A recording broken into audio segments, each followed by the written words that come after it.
বাবা দেবর্ষি নারদকে বলছে দেখো যারা 100 পাপ করেছে তাদেরকে কিছু ছাঁটাই করে উত্তর দিকটা খুলে দেখাচ্ছে, যারা 1000 পাপ করেছে, যারা আবার লক্ষান্তির বেশি পাপ করেছে, আর যারা একবারে 5 কোটি পাপ করেছে, এখানে যদি কোনো ব্যবসাদার থাকেন সবজি ব্যবসা, তারা ভালো হিসেবটা বুঝতে পারবেন না।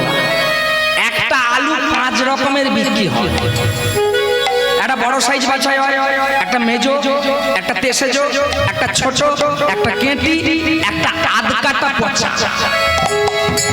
যেগুলো একবারে 5 কোটি পাপ করেছে বাবা, কারো হাত আছে তো পা নেই, পা আছে তো নাক নেই, নাক আছে তো জিহা নেই, জিহা আছে তো চোখ নেই, যে কোনো একটা অঙ্গ নখণ্ড, সেইগুলো দক্ষিণ দুয়ারে জমা রেখেছে। 3 দিকে দরজাটা দেখিয়ে দেবর্ষি নারদকে বলছে, নারদ ওই দক্ষিণ দিকের দরজাটা আপনি নিজে খুলে নিজে দর্শন করবেন, আর ওই দর্শন করুন। আচ্ছা, এবারে একটা মায়েদেরকে কথা বলবো, ছেলেদেরকে কোনোদিন গালাগাল করেছেন আপনারা? আপনার ছেলেকে গাল দিয়েছেন? গালাগাল দেন? হ্যাঁ মায়েরা বলুন, বলি ছেলেকে কোনোদিন গালাগালি দিয়েছেন? সব জায়গায় বলে না। পশ্চিমবঙ্গের ভারতবর্ষের ভিতরে এমন কোন মা নাই যে ছেলেকে গাল দেয়। যার ছেলে হয়নি আলাদা কথা, মেয়ে হয় বলে দেখবেন পড়াশোনা করছে, খারাপ রেজাল্ট করেছে, তোকে পিন্ডি দেবো না, চলো চলো খাবার দেবো, ভালো মন্দ খাচ্ছিস, পড়াশোনা করিয়ে করেছিস, তোকে এমন মার মনে হয় জমের দক্ষিণ দুয়ার পাঠিয়ে, জমের দক্ষিণ যা যে মায়েরা বলছে বলে তারা বাবা হাসছে, বলে না ওই জমের দক্ষিণ দুয়ারটা কি এবারে এখানে দেখলেন নারদ দেখছে। ওমা একবারে দেবর্ষি নারদ হরিবল তো আর বলা চলবে না, বলেই দিয়েছে গেটে দরজায় বাইরে। তো এখন দরজাটাকে খুলে দিয়েছে, আর দরজাটা যখনই ধাক্কালে দিয়েছে একেবারে পচা দুর্গন্ধ, বুঝতে পারছেন তো? সব রিজেক্ট মালগুলোকে সব যারা যারা বেশি বেশি পাপ করেছে এক ঘরে রেখেছে। একবারে দেবর্ষি নারদের নাকে যখনই গন্ধটা বাবা ভব করে লেগেছে, আর তখনই দেবর্ষি নারদ বলছে হরিবল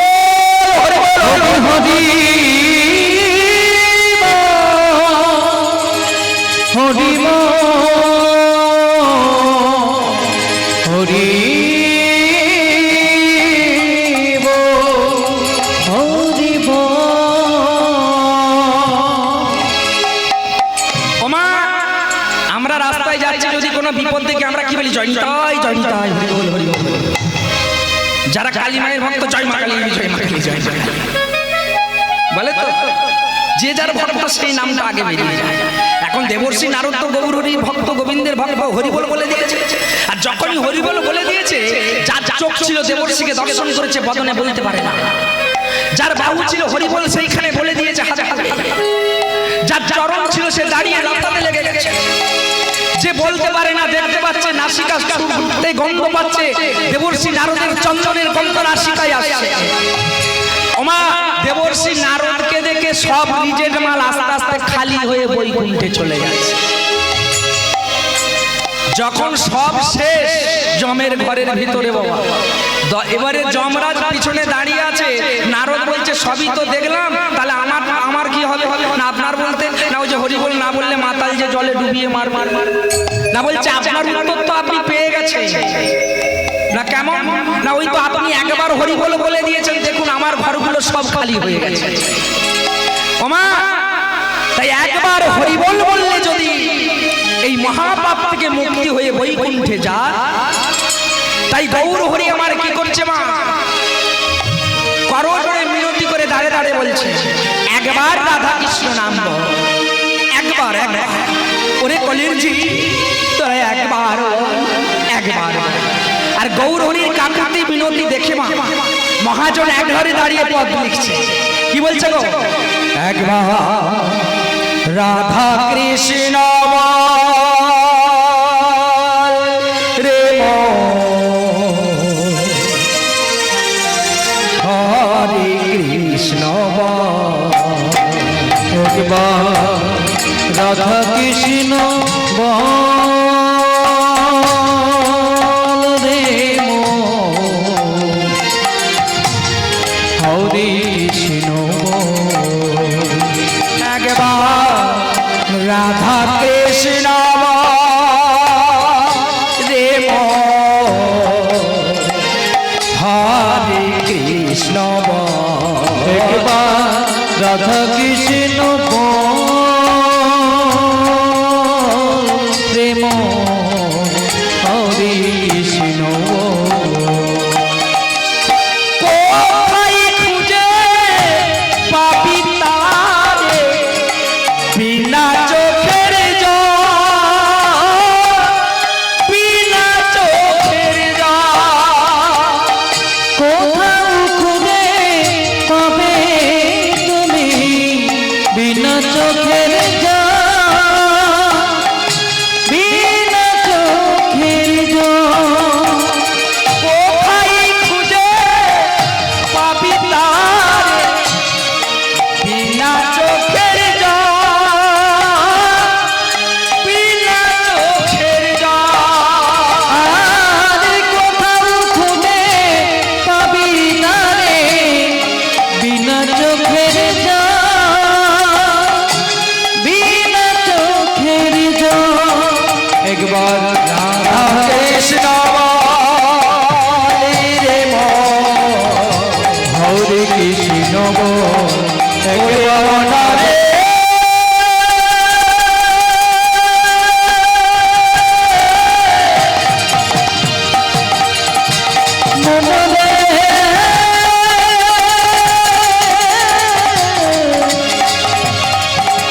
মনোরে মনোরে মনোরে মনমা হরে কৃষ্ণ রাধা কৃষ্ণ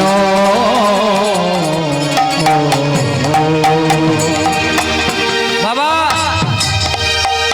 কি কথাটা বললো শুনুন কোথায় খুঁজে পাবি তারে তারে বিনা চোখের জল ও মায়েরা এবার একটা কথা বলি দেখবেন বাবা আজকে আমরা বাড়ি থেকে ধরতে পারেন আজকে নিয়ে 22 দিন বেরিয়েছি যা হচ্ছে ফোনে হচ্ছে তো এখন যদি আমার ম্যানেজারের কাছ থেকে ফোন আসে যে বাড়ির ছেলেটা খুব অসুস্থ হয়ে পড়েছে কি বাড়ির কেউ অসুস্থ হয়ে পড়েছে তখন আমরা কি করবো কামতে কামতে ছুটতে ছুটতে বলবো বলবো গো গৌর হরি আমার হরিয়া তোমার তো নাম করতে বসেছি কেন অশুভ খবর পেলা অশুভ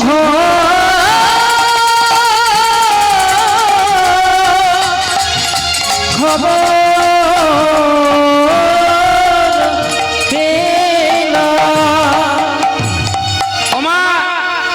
তখন কাঁদতে কাঁদতে গিয়ে আমরা তুলসী মন্দিরে মায়ের মন্দিরে গিয়ে আমরা মাথা অবনত করে চোখের জল ফেলছি বাবা কিন্তু আমরা কেউ কি বিনা চোখের জল দিয়ে তুলসী মন্দিরে প্রত্যেক দিন বলি হে গোবিন্দ তুমি কেমন আছো বলো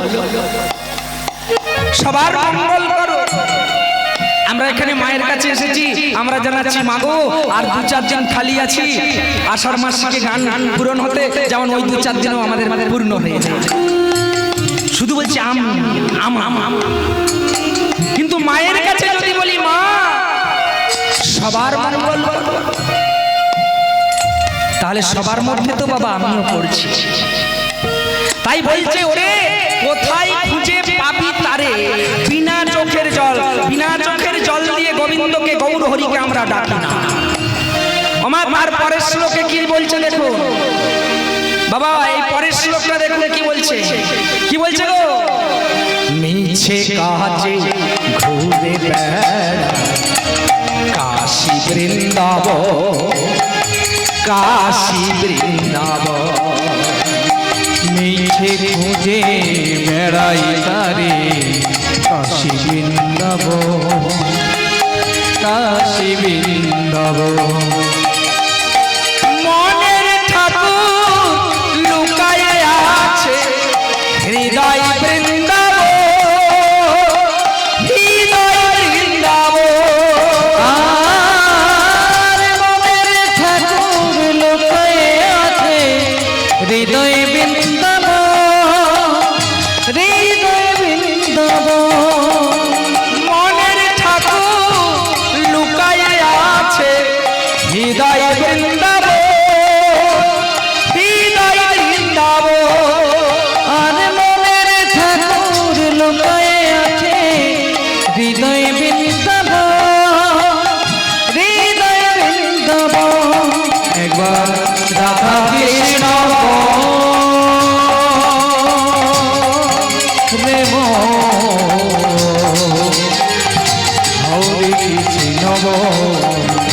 রাধা কৃষ্ণ হরি বল, হরি বল, হরি বল। বলো রে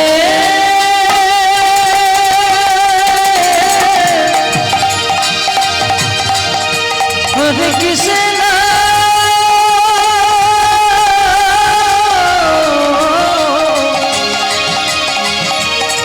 রাধা কৃষ্ণ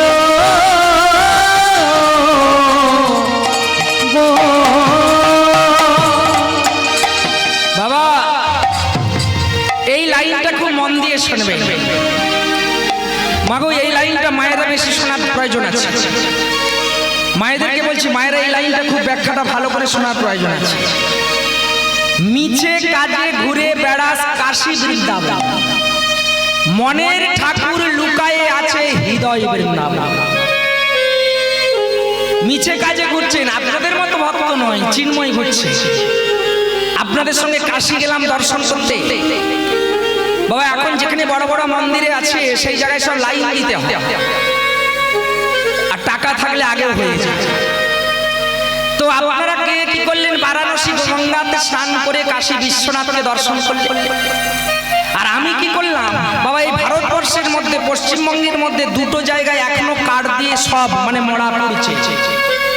একটা হচ্ছে হরিদ্বারে বিশ্বনাথ কাশী বিশ্বেশ্বরের মন্দিরে, যারা গেছেন দেখে এসেছেন। আর আরেকটা আপনাদের এই বীরভূম জেলায় মা তারার মন্দিরে। ওমা, আমি গেলাম বিশ্বেশ্বরকে দর্শন না করে শ্মশানে যে ডমেরা পুড়োচ্ছে তাকে গিয়ে বললাম, আচ্ছা এই তো এত মোড়া সব আসছে লাইন দিয়ে, আপনি যে পুড়োচ্ছেন এই কাঠগুলো কোথা থেকে আসে? বাবা মিছে ঘুরছি দেখুন না, বললো আমাদেরকে বাইরের থেকে কাঠ কিনতে হয়। কত দামে কিনেন? খুব চড়া দাম। আমি বললাম আচ্ছা তাহলে আমি যদি পশ্চিম মেদিনীপুর থেকে কাঠ পাঠাই, লাইনটা করে দেন কিভাবে এসে? বাবা মিছেই ঘুরছি দেখুন। আমি গিয়ে বেড়ানোর গঙ্গায় স্নান করলাম না, বিশ্বেশ্বরকে দর্শন করলাম না, কাঠের ব্যবসায় মেতে গেলাম। যখন আমি ওইদিকে লাইনটা করে ফিরলাম যে মেদিনীপুর থেকে আমি হরিদ্বারে কাঠ পাঠাবো কি করে, তখন আপনাদের মতো ভক্তদের দর্শন হয়ে গেছে। যে পণ্ডিত মানে পান্ডারা নিয়ে গেছে, তারা বলছে উঠো উঠো উঠো উঠো বৃন্দাবন যাও। বাবা মিছে কাজে ঘুরে বেড়া, ঘুরে কাশী বৃন্দাবন, কাশী বৃন্দাবন, বৃন্দাবনে এসে আমি গোবিন্দ নাহি হইল দর্শন, কইল গোবিন্দ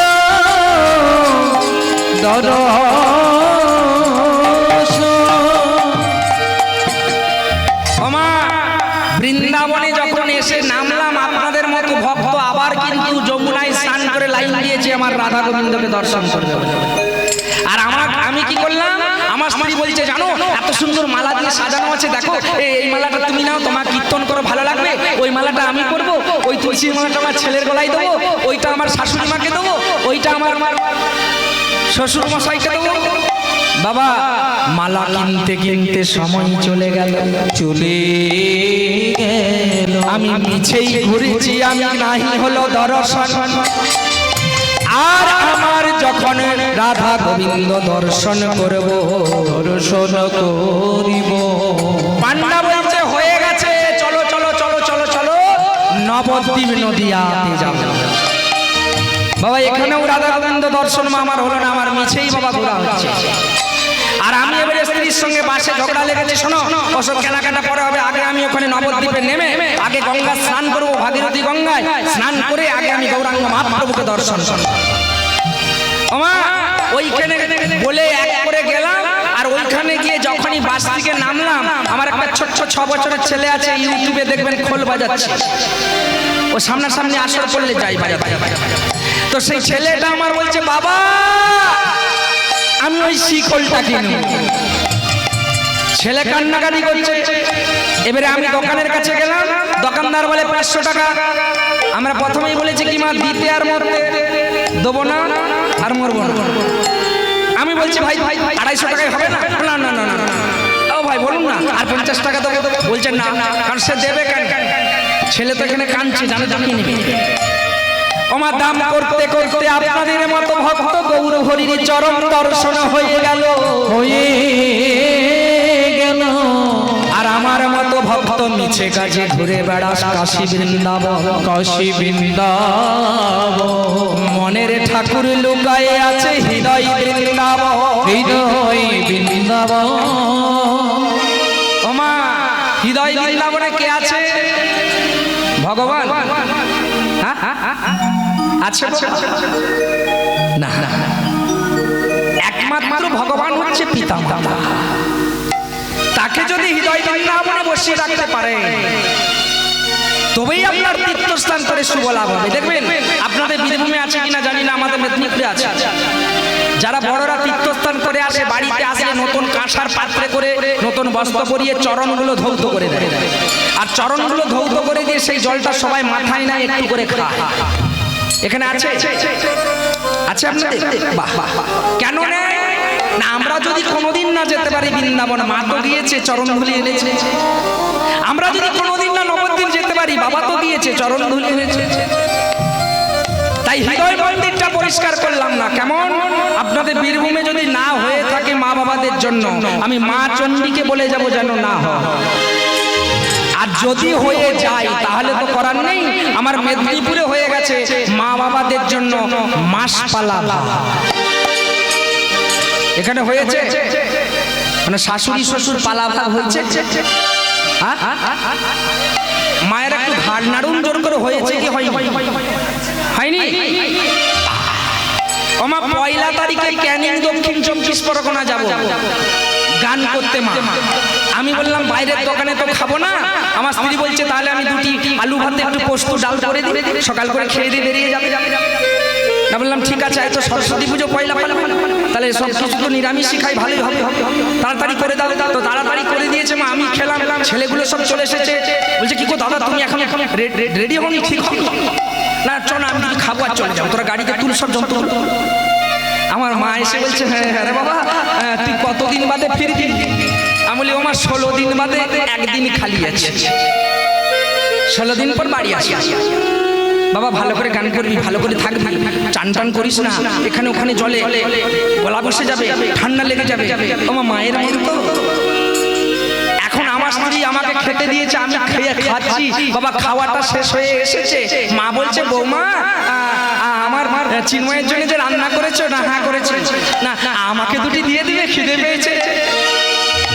ওমা আমি সামনে আছি, আমার সামনে বাবা কি বললো জানেন? বলছে জানেন না আজকে পয়লা মাস, আজ থেকে ছোট বৌমার পালা, ছোট বৌমার পালা।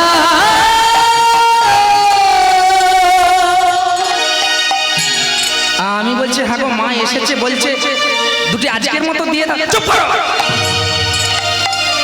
তুমি রাত জেগে জেগে ঘুরছো, কোথায় মশার কামড় খাচ্ছ, কোথায় গোয়ালে শুতে দিচ্ছে, কোথায় ব্রয়লার ফার্মে দিচ্ছে, কোথায় স্কুলে শুতে দিচ্ছে। আর তোমার মা যখন পেনশনটা পাচ্ছে 14,000 টাকা করে, থক টাকাগুলো ছোট ভাই কিছু করে না বলে ছোট ভাইয়ের হাতে তুলে দিয়েছে। আমি বললাম ওগো ছেলেটা দাঁড়িয়ে আছে দেখছে, আমার পেনশনটাও গোবিন্দ যেদিন বন্ধ করে দেবে তোমারও দশা এমন হবে। বাবা এই যৌবনকাল তো সব দিন থাকবে না মা, এই গলা তো সব দিন থাকবে না। আমিও তো বিদ্যা হব। আজকে আমাদেরকে রূপে নিয়ে যাচ্ছে, গলাতে নিয়ে যাচ্ছে। যেদিন রূপ যাবে, গলা যাবে, সেদিন তো পেনশনে বন্ধ হয়ে যাবে। সেদিন কি আর এই মা চণ্ডীর কাছে এসে বলবো যে আমি গান করব? তখন এই সব ছোট ছোট ভাইরা পিছনে যারা দাঁড়িয়ে আছে তারা সব কমিটি হবে, বলবে বুড়ো লোক দিয়ে আর গান হবে না। আর গান না করতে পারলে বাবা পেনশন চলবে না। তাই ওমা অন্তত মাসপালা হোক, আমার স্ত্রীর মতো আজকে পয়লা মাস দিনটা শুনিয়ে দেন না। তাই বলছে মনের ঠাকুর লুকিয়ে আছে হৃদয় বৃন্দাবনে, হৃদয় বৃন্দাবনটাকে পরিষ্কার করো, তারপরে তীর্থ করতে যাবে। আমার তাই কি বললো? আবার পরের শ্লোকটা কি বললো দেখুন, পরের শ্লোকে কি বললো মা? নামের লতায় জড়িয়ে আছে সেই মূরতি খানি, সেই মূরতি খানি। নামের লতায় জড়িয়ে আছে সেই মূরতি খানি, সেই মূরতি খানি।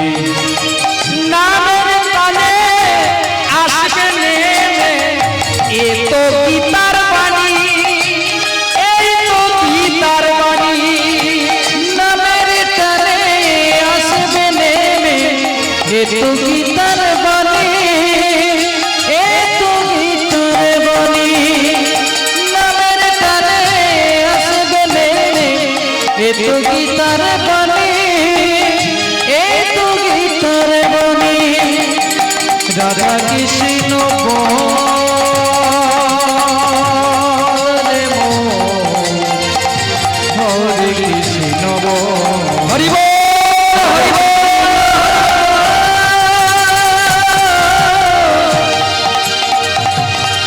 রাধা কৃষ্ণ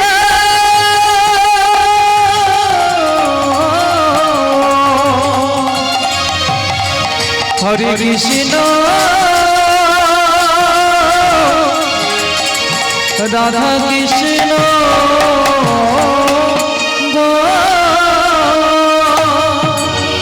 বাবা কি বললেন? নামের লতায় জড়িয়ে আছে সেই মূরতি খানি, নামের টানে আসবে নেমে এ তো গীতার বাণী। চিন্ময়ের বাণী মানে গতকাল একজন এসেছে, তাদের যত যার লাফা চাপা ছিল আজকে আমরা এসেছি, আমাদের যা আছে আমরা আবার পরের দিন যারা আছে তারাও আবার লাফা চাপা বলছে যার যত দম আছে সে শত চিৎকার প্রতিধ্বনি হচ্ছে বাবার নামে। তাই বলছে নামের টানে আসবে নেমে। গতকাল কীর্তন হয়েছিল, গোবিন্দ এসেছিল, আপনারা কেউ দেখেছেন? কালকে যা জল ঝড় বাবা কে দেখতে এসেছে? এদিকে হয়েছিল জল ঝড়? বাহ বাহ, আমিও ডাইভার হারবাদে ছিলাম 24 পরগনা, প্রচন্ড বৃষ্টি, 10:30টার সময় আসর হয়েছে। যাই হোক, তো বললো নামের টানে আসবে নেমে, এই যে নাম করছি প্রতিধ্বনি হচ্ছে শিখলে নামে এর টানে আসবে। কথার বাণী না গীতার বাণী? সপ্তম অধ্যায়ের 4th নম্বর শ্লোক বললেন যদা যদাই ধর্মস্য গ্লানির্ ভবতি ভারত অভ্যর্থানাম অধর্মস্য তদাত্মানং সৃজাম্যহং পরিত্রাণায় সাধূনাং বিনাশায় চ দুষ্কৃতম ধর্ম সংস্থাপনায় সম্ভবামি যুগে যুগে। সম্ভবামি যুগে যুগে, সম্ভবামি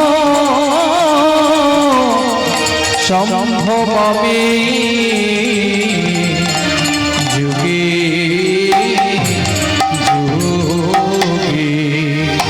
তাই বললেন যদা জয় ধর্মস্য গ্লানির্ ভবতি, যুগে যুগে আমি এসেছি। সত্য যুগে নারায়ণ, ত্রেতাতে রাম, দাপরে কৃষ্ণ, আগত কলি যুগে কে মা? আমি তো জানি না এই কলি যুগের ভগবান কে?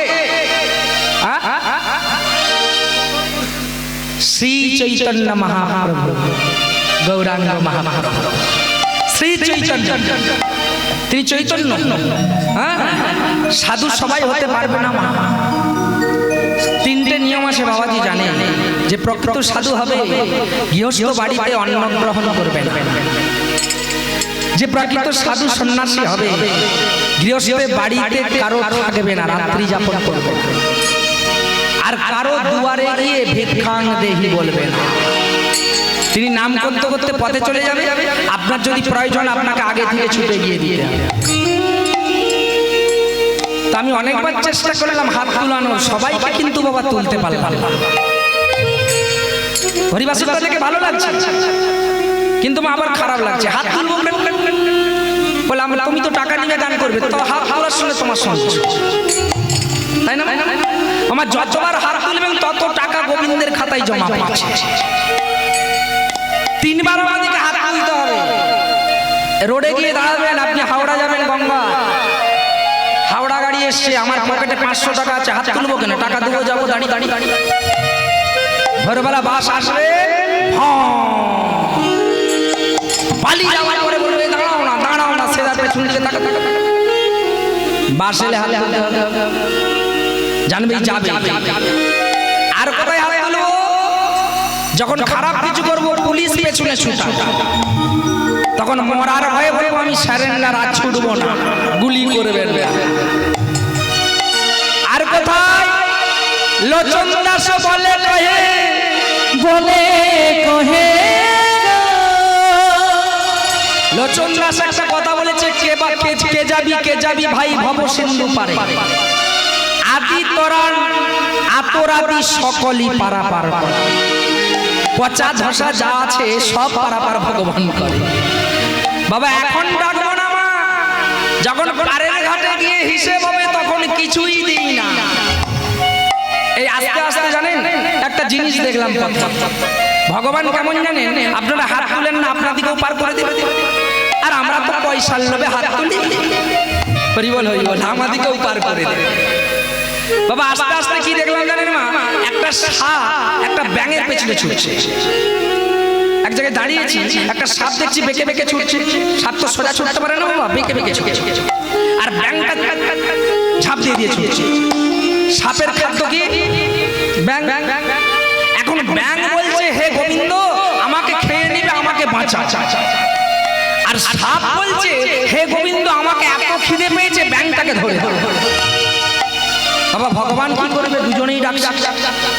ভগবান সাপের কাছে গিয়ে বললো তুই এত ডাকছিস কেন, না আমি এত ছুটছি, ব্যাঙটা লাফ দিয়ে পালিয়ে যাচ্ছে, কিন্তু আমি ধরতে পারছি না, আমাকে খিদে পেয়েছে, একটু ধরে দাও না। বললো শোন তোকে একটা মন্ত্র দিচ্ছি, তাহলে ওই ব্যাঙটা ধরতে পারবি, মন্ত্রটি মনে রাখ না। বলুন না, বলছে তুই ধরলে ছাড়বি না, বলে দিয়েই বাবা একবারে ব্যাঙের কাছে চলে গেছে। ব্যাঙটা কি বলছে তুই আমাকে ডাকছিস কেন, না পেছনে শত্রু দেখছেন ছুটি নিয়ে আসছে, খেয়ে নিবে, আমার প্রাণটা বাঁচিয়ে না, তোমাকে একটা আমি মন্ত্র দিচ্ছি, যদিও ধরলে তুই নড়বি না। বাবা একে বলছে ধরলে ছাড়বি না, আর একে বলছে ধরলে নড়বি না, বলে দিয়েছি। দিয়ে গোবিন্দ আমার চলে গেছে, আর কিছুটা ছুটতে ছুটতে ব্যাঙকে কি করেছে, সাপ গিয়ে এখন সাপ যে ছুটছিল বাবা, সাপকে বলেছে কি মা ধরলে ছাড়বি না, এ কথা তোর মনে নেই। আর ব্যাঙকে গোবিন্দ বলেছিল ধরলে নড়বি না, যখনই ব্যাঙকে ধরে নিয়েছে ব্যাঙ একবারে সঙ্গে সঙ্গে কি করেছে,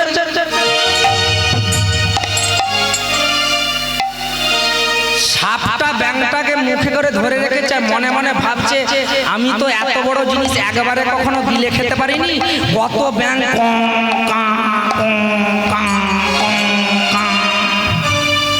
সাপ ব্যাঙ ধরলে পাকা করেন, একটু জলালি দেখবেন যখনই ধরবে ওই ব্যাঙ ধরেছে তো এরকম করে, বুঝছে তাহলে একে ধরা মাত্রই মরে গেছে, আর কিছু নেই, যা হবে হবে, এতটা ছুটেছি একটু ছেড়ে দিই, একটু রেস্ট নিই, বিশ্রাম করি, তারপরে খাবো। আমার যখনই ছেড়ে দিয়েছে আর ব্যাঙ একেবারে সামনে একটা পুকুর ছিল পড়ে গেছে, এবারে সাপ বলছে হে গোবিন্দ তুমি যদি আমায় দিলে, কেন তুমি খাবার কেড়ে নিলে,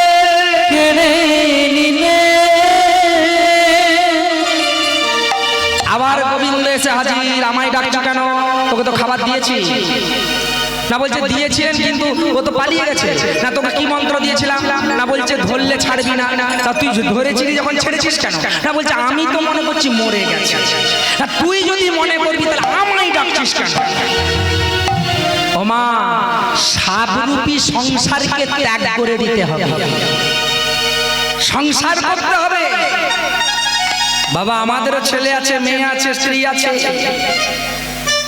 কীর্তন করতে এসেছি, মায়া ত্যাগ করতে হবে মা সাপরূপী। আর ওই ব্যাঙের কথাটি মনে রাখতে হবে, ধরলে নড়বি না, হরিনাম শুনলে ফোন এলেও ধরবি না, কেউ ডাকলেও ঘর যাবি না, ব্যাঙের মতো চুপচাপ বসে বসে শুনতে হবে।